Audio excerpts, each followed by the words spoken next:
Up first, we have Isea. Shout out to you for real. I know we've known each other for a minute.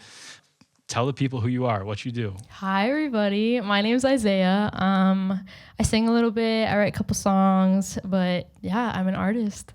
Okay, dope. Looking into your story, you started singing at around 8 years old. Mm-hmm. Eventually learned how to, engineer yourself, mix your own music. Yeah. How did that come to be? Especially like not a lot of people do that. No. So like Tyler said, I started singing when I was like 8 years old, and I think I started like playing guitar shortly after that and everything, but I didn't have like a setup or anything. I just had a guitar and I would sing at home. It wasn't until I got into high school, and my high school had like majors like college. So I was like a music and audio tech major there.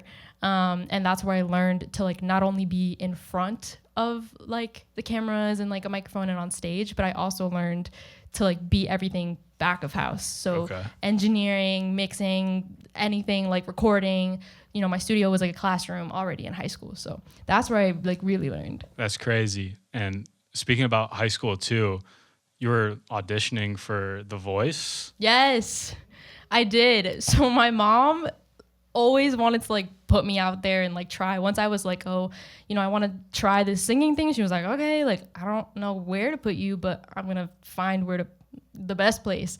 So I actually started off in La Voz Kids, which is like the Spanish version of The Voice for kids, and I didn't make it very far. They were like, no.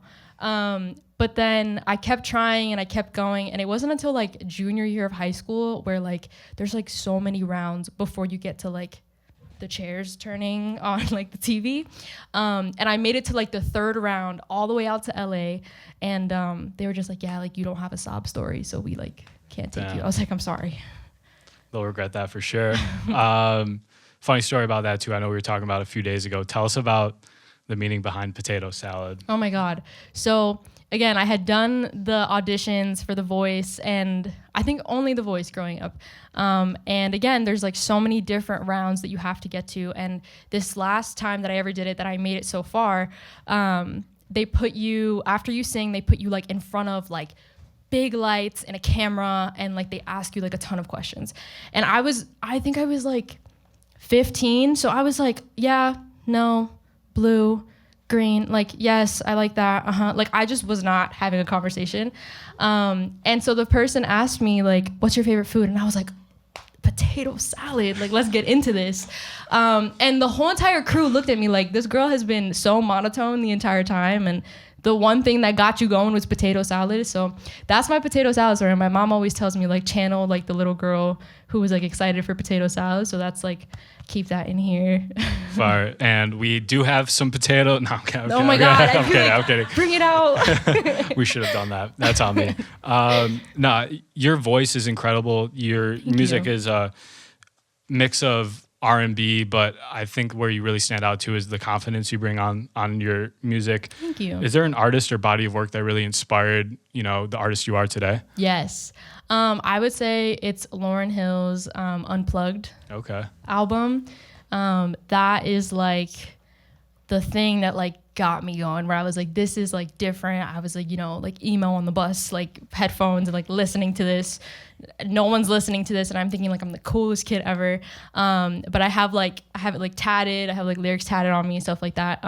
So that's definitely like the most inspiring artist. That was the first thing that I heard, that I was like, okay, this person's doing something very different to like everything I'm hearing on the radio, right? So I'm gonna like try things like that, or like model that, or like when I play guitar, try to sound like that, or like try to write like that. So that was definitely the body of work that like super inspired me. That's sick. A few years ago, you opened up for Doechii and Earl Sweatshirt at Terminal 5, which is a crazy venue in New York. That's, 4,000 people? 4,000 people. What was that like? To this day, it doesn't, if you guys saw the Grammys, she just won a Grammy. And for the best rap album. And we were like watching it at home, and I was like, I really did that. Like, I don't like give myself enough credit for things, but yeah, it still does not feel real. It's been 2 years. It hasn't hit. But when I look at like videos and like pictures and stuff, sometimes I like watch them when I don't have like Wi-Fi on the plane. I just watch videos of myself performing. That's just my thing. And I sit there and I'm like, wow, like I sing. I like forget that I'm like a normal person, but I also sing. And so yeah, that's it still does not feel real. That's crazy. What's one thing that people don't tell you about performing on stages like that you learned that night where you're like, whoa, like I did not know this? Like it goes blurry. It goes so blurry. And I remember, I feel like I've said this before to like friends and family, like we opened like the whole night. So I remember at one point I had turned around to my drummer to be like, we're good. Like we can keep going. And I turned back and that place was full. And like Terminal 5 has like tiers. So then I'm also like looking up and there's like people hanging off and there's people over here. But it went from like literally maybe a tiny group of people to that place was packed. And I was like, okay, cool, got it. And then honestly, like at that point, the lights are so bright that like you don't see, you kind of black out. Yeah. One really cool thing about you is you're a digital marketing wizard. How do you bring that into your own music? Because you kill it at what you do. How do you bring that into your music and what your future plans are? I think I see what a lot of other artists are doing, and I think it's fun to be like, okay, like can you try this for me? I want to see how it works for you. And maybe it doesn't work, and then I'm like, great, I'm not gonna do it then. And then maybe it does work, and I'm like, all right, I'm gonna do it. Or just kind of like testing ideas out and see what works and see like what doesn't work. But I think also inspiration for maybe things that are different, and I'm like, whoa, like I want to try that. I want to try this out. Or also like when I'm like giving pointers, I'm like, you should do this, that, and the third, and then I like don't take my own advice, and I'm like, all right, that's why it didn't go viral. So yeah, that's definitely what I take into consideration. Sick. Speaking of, some people may not know that listen to your music. Speaking of that, what's one thing that an Isea fan may not know about you? One thing that an Isea fan might not know about me? Probably how to pronounce Isaiah. I love putting like a poll on Instagram every now and then where I'm like, how do you think this is pronounced? I get like IKEA, I get like idea, I got one person once who was like Izzy. I was like, guys, like what are we doing? So probably, yeah, it's Isea, Isea, super simple. Okay. And that's something. How did that name come to be? So, when I was allowed to have an Instagram, like at 12, and I was like sitting with my mom and like, you know, I had to give her the password and everything. She was like, oh, like, what do we like come up with or whatever? She was like, how about your initials, SEA, with an I in front of it? Like I am. And I was like, I guess. So it was like ISEA.12 or something. It was like my first Instagram handle. And so when I started putting out music, I was like, do I go by Sophia? So I went on Spotify and I typed in Sophia and there was 50 million Sophias. So I was like, no one's ever going to find my music if it's like another Sophia like on Spotify. So I was like, you know what? Like, let's try Isaiah. It's like mysterious. Nobody knows how to pronounce it. So like, let's do it. So yeah. Sick. Tell us about Bare Minimum, the last song you put out back in 23. Yeah.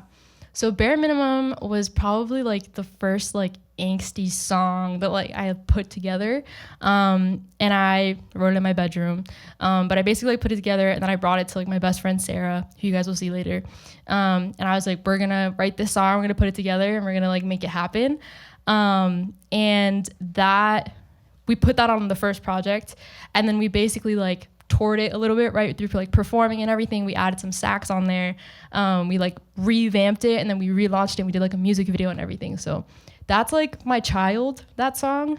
And that's like my favorite thing that I've like created so far. Sick. And what is next for you? I've been seeing you posting snippets on TikTok. You dropping any new music soon? What can the people expect? I am. So I'm dropping a new song called Side on February 28th. There's already a pre-save link on my Instagram, so you have to go do that. But yeah, that's the next body of work that's coming, and it has a music video and everything. So sick. Tell us about that record.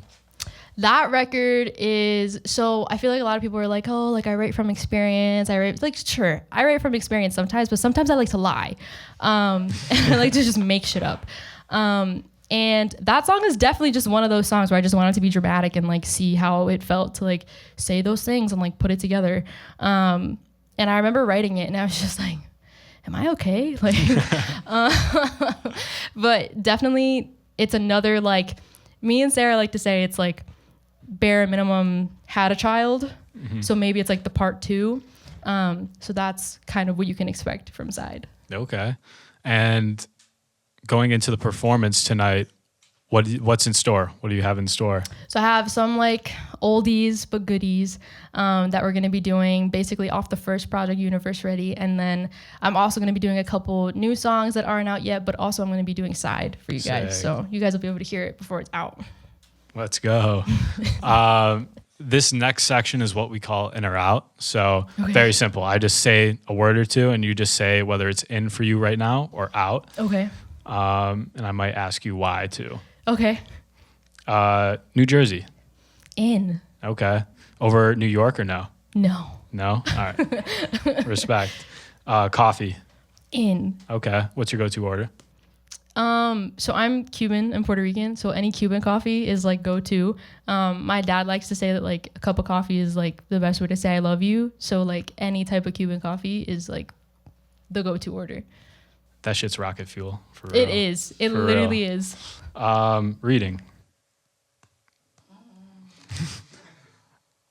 It's in, I guess. Okay. Yeah. Potato salad. It's so in, but it just depends on the type. Okay. What's a good type? The one with the peas, I don't know why there's peas in it. Like, I never heard of green that before, peas. for real. Someone told me once and they was like, they might put green peas in it. I'm like, okay. So my grandma makes one with shrimp. Okay. Which I don't know if it's any better than green peas, but that's my version. Yeah, get some protein in there. Exactly. You Peas can't just have potatoes criminal, and like cut up like whatever eggs in there. Some people put eggs in it. Yeah. That's my go-to. So totally in. Okay, respect. Dive bars. In. Okay. Yeah. Tattoos. So in. Okay. Yeah. I thought I was gonna be tricking you with some of these. I have like 13 of them. They're not gonna be out. So. Okay. Respect. Respect. What's your most meaningful tattoo you have? Most meaningful tattoo I have a 7 tattooed on my arm for a really good friend of mine who unfortunately passed away. And it's like a number that just like really resonates with them. And it's on my arm. It's like really cute. It looks like an unfinished triangle sometimes, but it's a 7. That's beautiful. Small towns. They're out. They're out? Yeah. Why do you say that? I just like, mine is fine. I just sometimes want like maybe to be like a little more like big and like you like don't know everybody and like, you know, Respect. maybe like people don't know like each other and yeah. Respect. Out. Okay. Oversized hoodies. So in. Okay. Yeah. Group chats. Out. Out. Too many? My job thrives off of group chats, and that's the one thing I would love to not be a part of. Okay. I feel like I know the answer for this next one, but spicy food. In. Yep. Yeah. Okay. I'm a fan. I put tahini on everything. We were just having this conversation today with like my mom. I put tahini on everything, and like I'm such like a savory snack person over like a sweet snack person. Like I prefer like something sweet or salty. Respect. Respect. That's all we have for in or out. Isaiah, thank you so much. Where can the people follow you on socials? You can follow me at isea.x pretty much everywhere. On TikTok, is that Isaiah? But like I don't think anybody else is really named Isaiah, so it shouldn't be too hard to find. It's easier than Sophia.